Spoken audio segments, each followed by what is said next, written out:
Hello guys, எப்படி இருக்கிறீங்க? எல்லாரும் நல்ல சுகமாக இருப்பீங்கன்னு சொல்லி நான் ஆதரவு வைத்தவனாக இன்றைய வீடியோவை ஆரம்பிக்கிறேன்.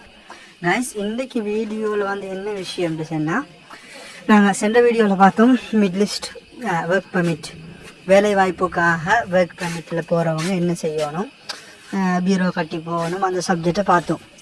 அதே மாதிரி தான் இன்னொரு விஷயம், இந்த குறுகிய காலமாக இலங்கையில் இருந்து மிட்லிஸ்ட்டுக்கு மட்டும் இல்லை, ஏனைய நாடுகள் அறிக்கையிலும், அதாவது பொதுவாக மிட்லிஸ்ட்டுக்கு வந்து விசிட் விசாவில் அனுப்புகிறது. அதே மாதிரி வந்து மலேசியாவுக்கும் விசிட் விசா எடுத்து அனுப்புகிறேன். இது ஒரு சில ஏஜென்ட்டுகள் வந்து மக்களை வந்து கஷ்டத்தில் போடும் நோக்கத்தோட, இங்கிருந்து போகக்கூடியவங்களை ஸ்கேம் பண்ணுற நோக்கத்தில் தான் இந்த விஷயத்தை செய்கிறாங்க.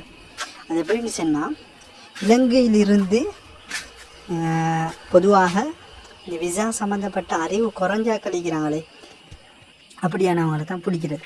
வாலிபர்கள் அல்லது வயசில் சில மூத்தவங்க இருப்பாங்க, இந்த விஷயங்கள் பெரிய அளவுக்கு தெரியாதவங்க, அப்படியானவங்களை பிடிச்சி அவங்கள வந்து அவங்களுக்கு டூரிஸ்ட் விசா எடுத்து கொடுக்குறது.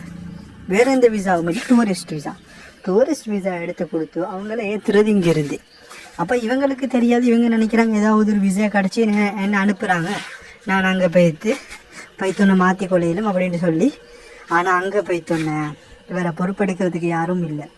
இல்லாட்டி வேறு பொறுப்பெடுத்தாவது எங்கேயாலும் ஒரு இடத்துல கொண்டு போயிட்டு ஒரு சின்ன ஒரு ரூம் ஒன்றில் வச்சு வேலை தாரது, வேலை கொடுக்குறது அப்படின்னு சொல்லி கொஞ்சம் காலத்தை ஒட்டி கடைசிக்கு முழுவதுமாக அவரை கை விட்டுறது. இது போன்ற சம்பவங்கள் அதிகமாக நாங்கள் நேரடியாக இது மாதிரி விஷயங்களை கூட கண்டிருக்கிறேன். துபாயில் இருந்த நேரம், அஜ்மான் போன்ற பகுதிகளில் இலங்கையிலிருந்து அலட்சியப்பட்ட அதிகமான ஆட்கள் அப்படி இருக்கிறாங்க. கைஸ், இது பற்றி நாங்கள் மிச்சம் விழிப்புணர்வோடு இருந்து கொள்ளணும்.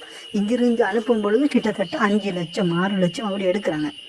ஒரு பெரிய ஒரு அமௌண்ட் எடுத்து அந்த குடும்பத்தையே சிக்கலில் கஷ்டத்தில் போட்டு ஒரு காரியத்தை இந்த பாவிகள் செஞ்சு கொண்டிருக்கிறாங்க. இது ஒரு பெரிய அநியாயம். இப்படியான அநியாயங்கள் நடக்காமல் இருக்கிறதுக்கு நாங்கள் என்ன செய்யணும்னு சொன்னால், நாங்களும் விழிப்புணர்வோடு இருக்கணும். ஒரு நாட்டுக்கு எங்களை ஒரு வேலை வாய்ப்புக்காக நான் போகிறேன்னு சொன்னால், என்ன விசாவில் போகிறேன், என்ன கேட்டகரி, என்ன மாதிரியான வேலை, அந்த வேலையை பற்றி தகவல், அந்த வேலை, அந்த கம்பெனி இருக்குது, அந்த லெட்டர் ஹெட்டில் போட்டு இருக்கக்கூடிய கம்பெனி, அதை கூகுளில் சர்ச் பண்ணி பார்க்கணும். கூகுளில் சர்ச் பண்ணி பார்த்தா அந்த கம்பெனி டீட்டெயில் வருவதா, அது ஆக்டிவான கம்பெனியா, அந்த கம்பெனியோட இமெயிலுக்கு வேணும்டா இமெயில் ஒன்று பண்ணி கேட்குறது.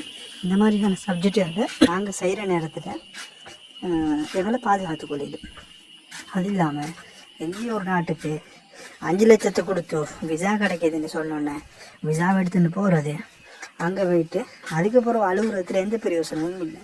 அதுக்கப்புறம் யாருக்கு ஏசுறதுல அவன் ஏமாற்றிட்டான், ஏமாத்திக்காரன் தான் அவனோட பொழப்பை ஏமாத்துறது தான்.